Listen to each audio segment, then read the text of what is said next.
जरा सोचिए, एक गर्म ट्रॉपिकल देश और वो अपना झंडा गाड़ रहा है पृथ्वी की सबसे ठंडी, सबसे सुनसान और सबसे मुश्किल जगह पर। सुनने में ही नामुमकिन सा लगता है ना? पर यही कहानी है भारत की। बर्फ पर 40 साल से भी ज्यादा की एक जबरदस्त साइंटिफिक जर्नी। तो आज का हमारा सबसे बड़ा सवाल यही है कि आखिर भारत ने ये कमाल कर कैसे दिखाया। कैसे एक गर्म देश ने दुनिया के सबसे ठंडे महाद्वीप पर अपनी जगह बना ली। चलिए इस दिलचस्प कहानी की एक एक परत को खोलते हैं। ये जो स्क्रीन पर आप देख रहे हैं, ये भारत की 40 साल लंबी यात्रा का एक रोड मैप है। इसकी शुरुआत हुई 1981 में पहले मिशन से, फिर दक्षिण गंगोत्री, मैत्री और भारती जैसे रिसर्च बेस बने, और अब भविष्य में मैत्री 2 की तैयारी है। हर एक पड़ाव अपने आप में एक पूरी कहानी है। तो चलिए कहानी के पहले चैप्टर में चलते हैं, जिसका नाम है एक हिमालयी कार्य। ये भारत की ध्रुवीय महत्वाकांक्षाओं की वो पहली सीढ़ी थी। ये तारीख बहुत खास है। साल था 1981, जब भारत ने अंटार्कटिका के लिए अपना पहला साइंटिफिक मिशन लॉन्च किया। और बस यहीं से उस सफर की शुरुआत हुई, जो आज 4 दशकों से भी ज्यादा समय से लगातार जारी है। और अंदाजा लगाइए, इस ऐतिहासिक मिशन को अंजाम देने वाली टीम में कितने लोग थे? सिर्फ 21। जी हाँ, सिर्फ 21 लोगों की एक टीम, जिसे लीड कर रहे थे डॉक्टर एस.जेड. कासिम। ये वो लोग थे जिन्होंने भारत के लिए पोलर रिसर्च का एक नया चैप्टर लिख दिया। अच्छा, अब बात करते हैं उन घरों की जो भारत ने उस बर्फ की चादर पर बनाई। ये कहानी एक छोटे से शेल्टर से शुरू होती है और आज के मॉडर्न हाई-टेक रिसर्च हब तक पहुंचती है। आइए देखते हैं ये सफर कैसा रहा। ये देखिए, ये एक बहुत ही ऐतिहासिक तस्वीर है। साल 1983, भारत के पहले स्टेशन दक्षिण गंगोत्री की नींव रखी जा रही है। और सबसे कमाल की बात यह है कि इसे सिर्फ 2 महीने के रिकॉर्डेड टाइम में तैयार कर लिया गया था। वाकई उस टीम की मेहनत और जज्बे को सलाम है। लेकिन अंटार्कटिका की हकीकत बहुत बेरहम है। 1990s आते आते हमारा पहला स्टेशन दक्षिण गंगोत्री पूरी तरह से बर्फ में समा गया और उसे बंद करना पड़ा। ये एक जीता जागता सबूत है कि वहाँ का मौसम कितना ताकतवर और अनप्रिडिक्टेबल है। तो देखिए, उस मामूली शुरुआत से आज हम कहाँ पहुँच गए हैं।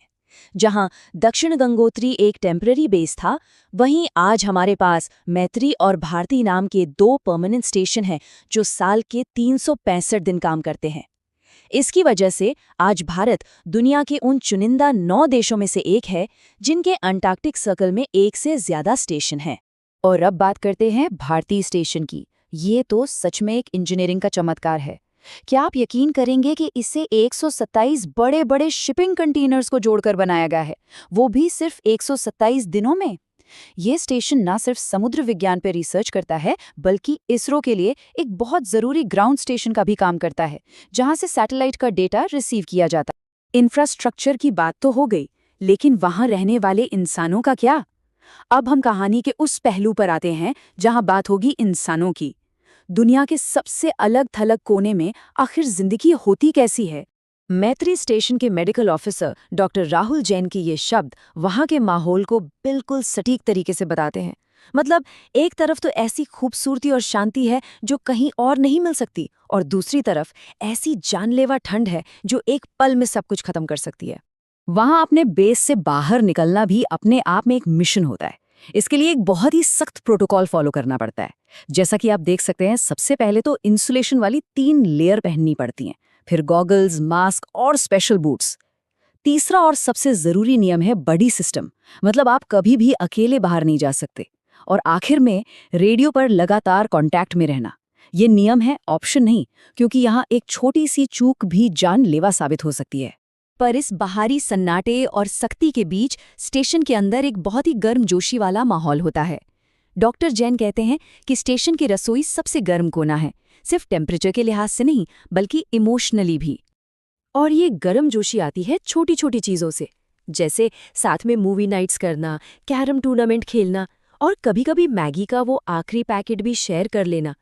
ये सिर्फ टाइम पास नहीं है, ये वहाँ जिंदा रहने का तरीका है, जो टीम का हौसला बनाए रखता है। तो सबसे बड़ी बात यह है कि वहाँ हर कोई एक दूसरे पर पूरी तरह डिपेंडेंट है। जैसा कि डॉक्टर जैन कहते हैं, वहाँ कोई ये नहीं बोलता कि ये मेरा काम नहीं है। बर्फ हटाने से लेकर हीटर ठीक करने तक हर काम सब मिलकर करते हैं। टीम वर्क ही वहाँ सर्वाइवल का सबसे बड़ा मंत्र है।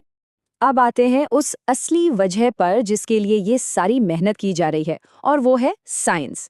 आखिर भारत अंटार्कटिका में क्या रिसर्च कर रहा है और पूरी दुनिया के लिए उसकी क्या अहमियत है?